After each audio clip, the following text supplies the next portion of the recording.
मुलाचा आणि सुनेचा घटस्फोट करून गीताताईला आज खूप आनंद झाला होता.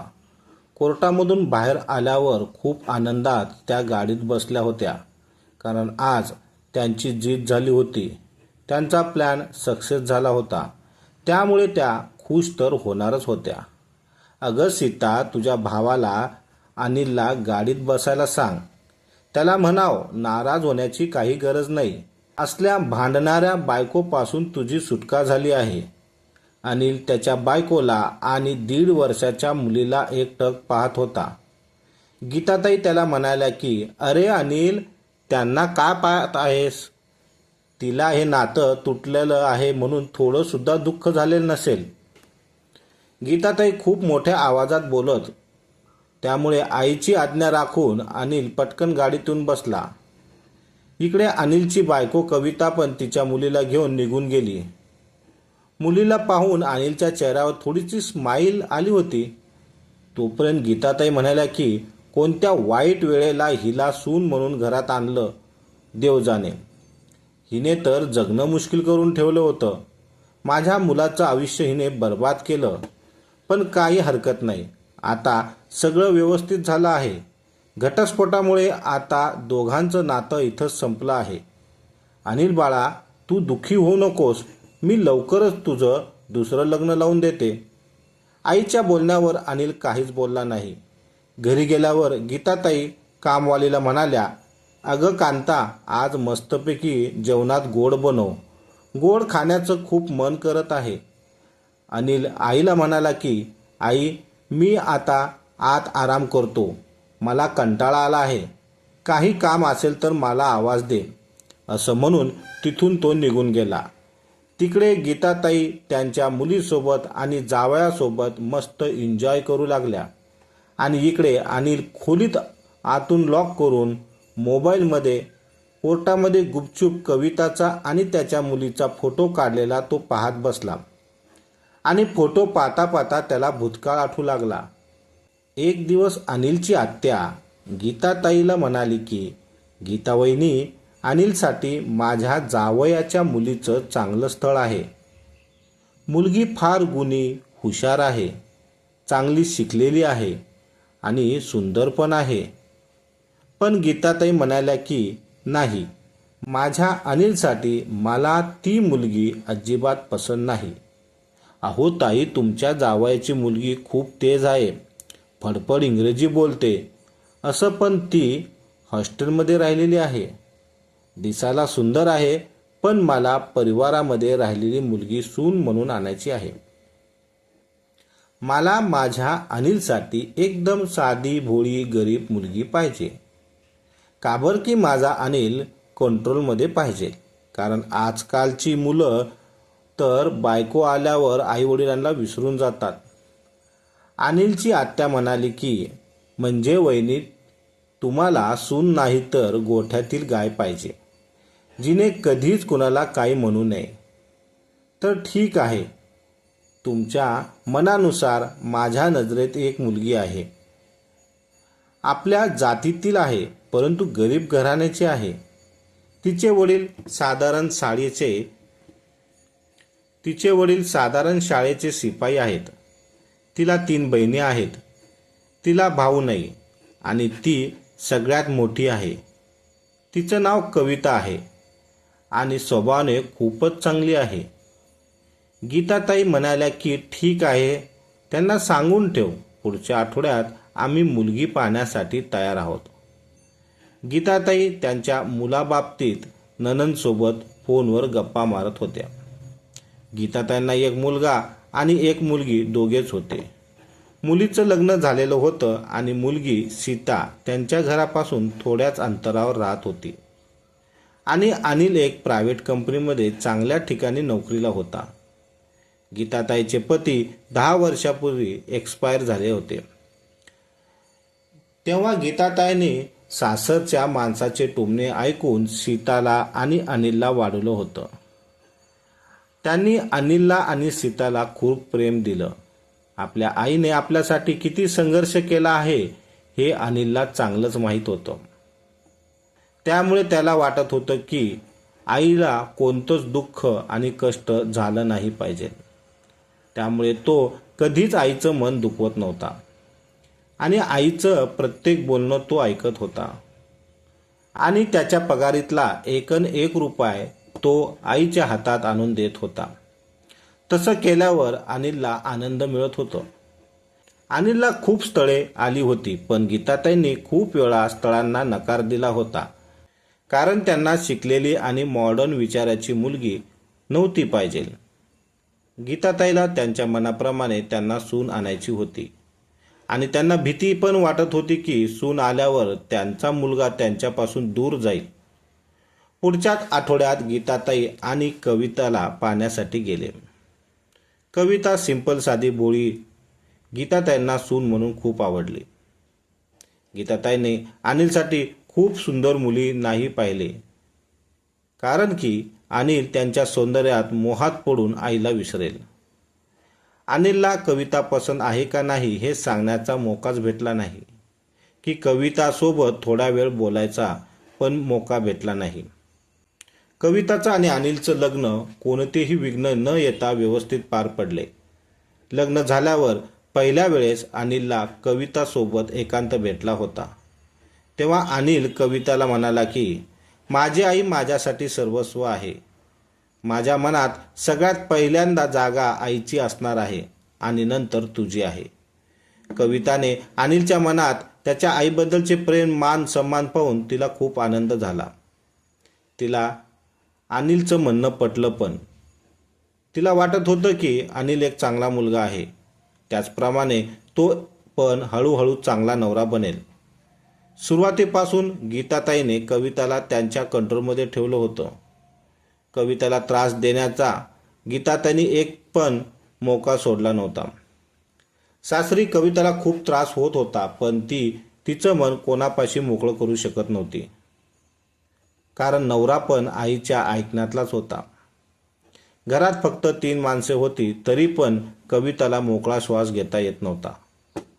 2 दिवस सुद्धा गीताताईने कविताला आणि अनिलला बाहेर फिरायला पाठवले नाही.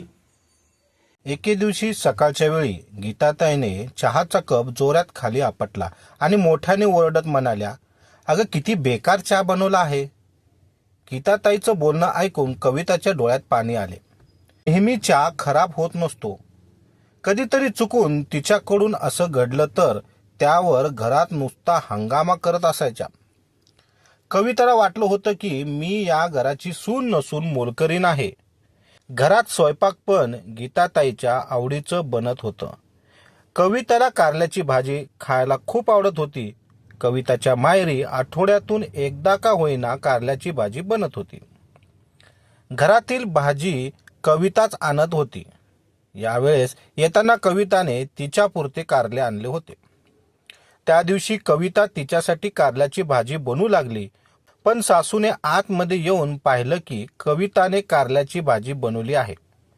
तेव्हा त्यांच्या रागाचा पारा खूपच वाढला.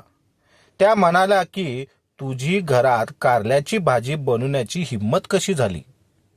आम्ही कारलंच खात नाही. आम्हाला सकाळच्या वेळी नाश्त्याला पोहे, शिरा, पराठे वगैरे असाच नाश्ता लागतो. कविता म्हणाले की ठीक आहे आई, मी माझ्यासाठीच फक्त कारल्याची भाजी बनवत होते आणि तुमच्यासाठी मी वेगळा नाश्ता बनवणार आहे. कविताने हिम्मत करून म्हणाली. तोपर्यंत तिथं अनिल आला आणि कविताला म्हणाला की कविता, तू आईसोबत भांडण करतेस. तू आईला नाराज केला आहेस. आत्ताच्या आत्ता जाऊन आईची माफी माग. अनिल रागात कविताला म्हणाला. पण कविता म्हणाली की मी अशी कोणती चूक केली नाही की त्यामुळे मी जाऊन त्यांची माफी मागू.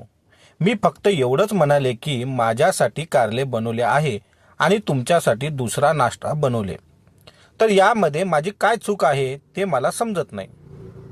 परंतु जोपर्यंत कविता माफी मागत नाही तोपर्यंत सासू पण शांत होत नाही. तेव्हा तिने माफी मागितली. तेव्हा सासूबाई शांत झाल्या. गीताताई कविताला म्हणाल्या की कविता, तुला या घरात राहायचं असेल तर तुझा आवाज या घरात कमीच असायला पाहिजे आणि तेच तुझ्यासाठी चांगलं आहे. गीताताईने कविताला आदेश दिला होता गीताताईला कविताच्या माहेरून कोणी आलेलं आवडत नव्हतं. गीताताई नेहमी कविताला कोणतं ना कोणतं काम सांगत असायच्या. अनिल अजून सुद्धा बायकोला बाहेर घेऊन जाऊ शकत नव्हता. बघता बघता अनिल आणि कविताच्या लग्नाला 2 वर्ष झाले. तरी पण या 2 वर्षात गीताताईने त्या दोघांना कुठे सोबत पाठवले नाही. गीताताईने कविताला मोबाईल वापरण्याची परमिशन दिली नव्हती. कविताच्या एका बहिणीचं आता लग्न झालं होतं. लग्नाला सुद्धा आधी कविताला पाठवलं नाही. लग्नाच्या दिवशी कविता गेली होती आणि एक बहीण शिकण्यासाठी दुसऱ्या शहरात गेली होती. आता कविताच्या माहेरी तिची आई वडील राहत होते. कविताला भाऊ नव्हता. जेव्हा गरज असेल तेव्हा कविता अनिलच्या मोबाईलवरून फोन करत असायची. एके दिवशी सासूबाईच्या मोबाईलवर कविताच्या वडिलांचा फोन आला. ते म्हणाले की वहिनीबाई, कविताची आई पाय घसरून पडली आहे, त्यामुळे थोडासा पाय फ्रॅक्चर झाला आहे. तिला 15 दिवस आराम करण्यासाठी सांगितलं आहे. ती कोणतंच काम करू शकत नाही आणि लहान मुलगी पण शिकण्यासाठी दुसऱ्या शहरात गेली आहे आणि तिचे आता पेपर चालू असल्यामुळे ती येऊ शकत नाही. आणि मधल्या मुलीचं तर आत्ताच लग्न झालं आहे, त्यामुळे तिला लगेच माहेरी बोलवणं चांगलं वाटणार नाही. तुम्हाला शक्य असेल तर कविताला 10 दिवस माहेरी पाठवून देता का? तुमचे खूप उपकार होतील. कविताच्या वडिलांनी कविताच्या सासूला विनवणी केली. अहो कविताचे बाबा, इथे माझी पण तब्येत खराब आहे. जर कविताला तुमच्याकडे पाठवलं तर घरातलं काम कोण करणार आहे? प्लीज तुम्ही तुमचा काहीतरी बंदोबस्त करा. कविता तिकडे येऊ शकणार नाही. गीताताईने आपलं म्हणणं सांगून फोन कट केला. त्यानंतर कविताच्या बाबांनी अनिलला फोन केला आणि त्यांनी त्यांची समस्या सांगितली. अनिल म्हणाला की माझी काही हरकत नाही, मी आईच्या शब्दाबाहेर जाऊ शकत नाही. जेव्हा कविताला कळालं की तिच्या आईवडिलांना तिची गरज आहे, तेव्हा तिने कोणाचीही पर्वा न करता तिने बॅग भरायला सुरुवात केली. त्यानंतर जायच्या वेळेस कविताने गीताताईंना म्हणाले की आई, मी काही दिवसासाठी माहेरी चालली आहे आणि तुमची काळजी घेण्यासाठी अनिल आहेत आणि ननंदबाई पण नेहमी येत असतात. त्यांना तुम्ही 2-3 दिवस इथे ठेवा, त्या तुम्हाला मदत करतील. काही दिवसाचा प्रश्न आहे, त्यानंतर मी लगेचच माघारी येते. कविताने आत्मविश्वासाने सासूबाईंना म्हणाल्या. त्यानंतर कविताने अनिलला सांगितलं आणि ती माहेरी गेली. इकडे गीताताई खूप रागावल्या. त्यांना हे कधीच वाटलं नव्हतं की कविता त्यांचा असा अपमान करून माहेर जाईल. कविता गेल्यानंतर गीताताईने अनिलचे कविताबद्दल खूप कान भरले. बघितलंस का अनिल, तुझी बायको आता आल्यावर तुझी आईची किंमत कमी झाली. तू तुझ्या बायकोला खूपच स्वातंत्र्य दिलं आहे बघ. त्यामुळे माझं न ऐकताच माहेरी निघून गेली बघ. तुझा तिला पाठिंबा होता, त्यामुळे तर तिने घराच्या बाहेर पाऊल टाकण्याची हिंमत केली. खूप काही सांगून तिच्याबद्दल अनिलच्या मनात त्यांनी राग भरला. गीताताईने आणि अनिलने कविताला फोन करून तिच्या आईच्या तब्येतीबद्दल काहीच विचारले नाही. 10-12 दिवस नंतर आईची तब्येत जरा ठीक झाल्यावर कविता सासरी माघारी आली. परंतु गीताताईने तिला खूप टोमणे दिले आणि घरात पाऊल पण टाकून दिलं नाही. कविताने नवऱ्याकडे आशेच्या नजरेनं पाहिलं. तो म्हणाला की कविता, तू आईच्या विरोधात जाऊन हे चांगलं केलं नाही, असं म्हणून तो पण आतमध्ये निघून गेला. कविताला सासूपेक्षा तिच्या नवऱ्याचा खूप राग आला होता. ती डोळ्यात अश्रू घेऊन तशीच माहेरी निघून गेली. माहेरी आल्यावर कविताची तब्येत बिघडली. तिला डॉक्टरांकडे दाखवले तर कळाले की कविता आई बनणार आहे. आई होणं प्रत्येक सुहागन स्त्रीसाठी सौभाग्य मानलं जातं, पण कविताला आनंदी हो की दुःखी हो हेच कळत नव्हतं. कविताने अनिलला फोन करून सांगितलं की तू बाबा बनणार आहे. ही बातमी ऐकून अनिल खूप खुश झाला. तो लगेच आपल्या बायकोला माहेरी आणण्यासाठी गेला. त्याआधी तो आनंदातच आईपाशी गेला आणि म्हणतो की, आई, तू आजी बनणार आहेस आणि मी बाबा बनणार आहे. मी कविताला आणायला चाललो आहे. पण गीता त्याच्या मनात होतं की कविताने माघारी आता या घरात कधीच येऊ नये, कारण त्यांना शांत राहणारी सून पाहिजे होती. पण कविता सासूचं न ऐकता ती माहेरी गेली होती याचा राग त्यांच्या मनात होता. कविता आता जिथे चुकत तिथे बोलायला लागली होती आणि कविताचे हे गुण आता गीतांना आवडत नव्हते.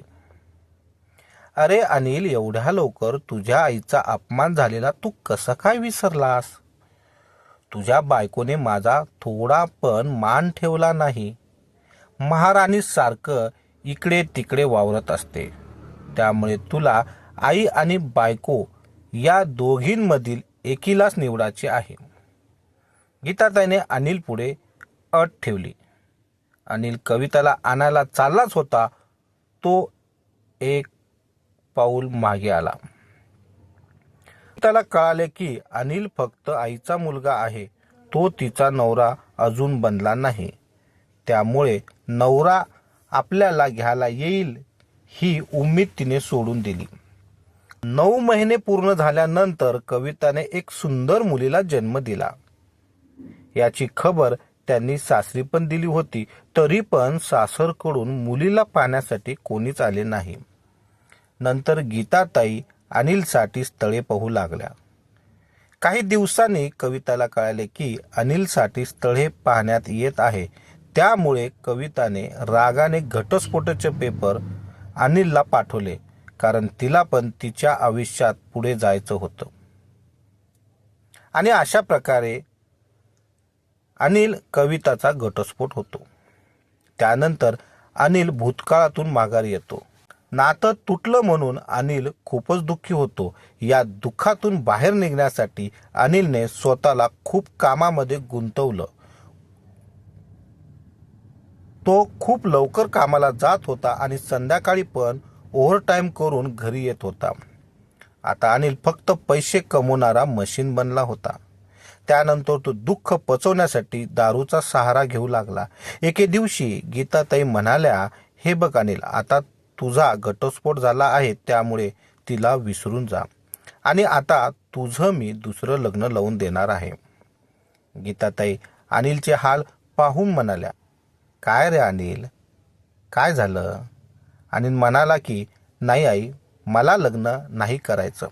मी नवरा बनण्याचा लायकीचा नाही. मला फक्त चांगला मुलगाच बनायचा आहे. अनिल त्याच्या आईला म्हणाला. अनिलच्या बोलण्यात खूप दुःख भरलं होतं. अनिल आता खूप दारू पिऊ लागला होता. त्यामुळे त्याची तब्येत बिघडली. त्याच्या लिव्हरवर सूज येऊ लागली. जर तो अजून दारू पिला तर त्याचा लिव्हर डॅमेज होईल, डॉक्टरांनी त्याला सांगितलं. तरी पण अनिल दारू पिला आणि त्याची तब्येत खूप बिघडली. त्यामुळे त्याला हॉस्पिटलमध्ये ॲडमिट करण्यात आले. हॉस्पिटलमध्ये सकाळच्या वेळी अनिलला शुद्ध आली. त्याच्या तोंडावर कोणाचा तरी कोमल स्पर्श जाणवला होता. त्याने डोळे उघडून पाहिले तर त्याची 3 वर्षाची मुलगी त्याच्या डोक्यापाशी बसून त्याच्या तोंडावरून हात फिरवत होती. त्याची बायको कविता त्याच्या पायापाशी उदास बसली होती. आपल्या परिवाराला समोर पाहून अनिल हैराण झाला. तोपर्यंत तिथं गीताताई आल्या. हे बघ बाळा, मी तुझा परिवार तुला मिळून दिला आहे. हे माझ्या हट्टापायी तुझा परिवार तुझ्यापासून लांब गेला होता. त्यामुळे आता तरी तू व्यवस्थित हो. मी माझ्या डोळ्यासमोर तुला असं बर्बाद झालेलं पाहू शकणार नाही आणि मला माफ कर. आणि हो कविता, मी तर तुझी माफी मागण्याच्या लायकीची पण नाही, तरी पण मी तुझी माफी मागते.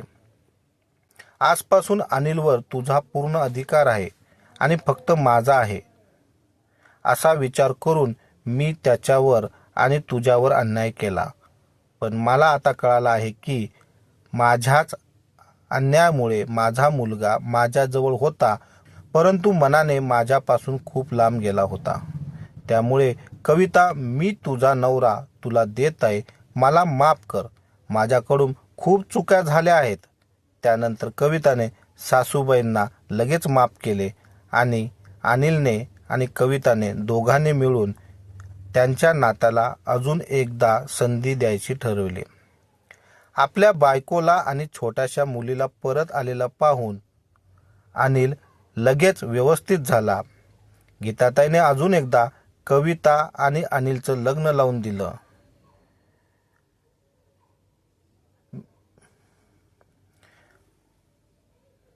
मित्रांनो, कशी वाटली ही कथा? आवडली तर कमेंटमध्ये नक्की सांगा. नवीन असाल तर चॅनलला सबस्क्राईब करायला विसरू नका. धन्यवाद.